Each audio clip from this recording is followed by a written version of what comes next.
Hello, it's Thursday, October 29, and today we're looking at 2 Thessalonians chapter 2 together.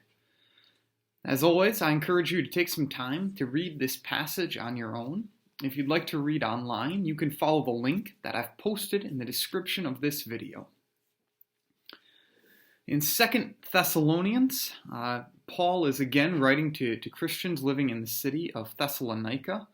And again, we have some worries, like we saw yesterday in 1 Thessalonians, about what happens when Jesus returns. How can we know that Jesus has returned? What if we've missed it? What happens when we reach the end of history and we enter God's kingdom? And here in 2 Thessalonians 2, Paul has this big description about the man of lawlessness, and it's not, to me at least, I don't think it's real obvious exactly what Paul is saying.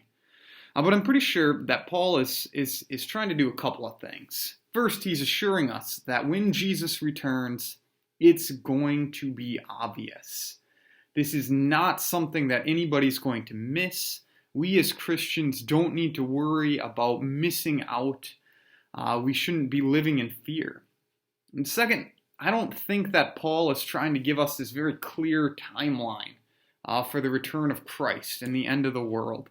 A lot of these things that Paul says are vague, and he talks about lies and deception and lawlessness and sin, and these are things that we see throughout human history. We've seen this ever since these words were written. We continue to see this today.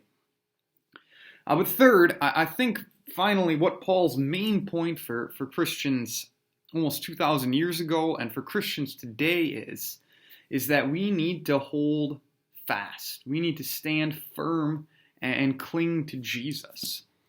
As Paul says in verse 15, "So then, brothers and sisters, stand firm and hold fast to the teachings we passed on to you, whether by word or of mouth or by letter."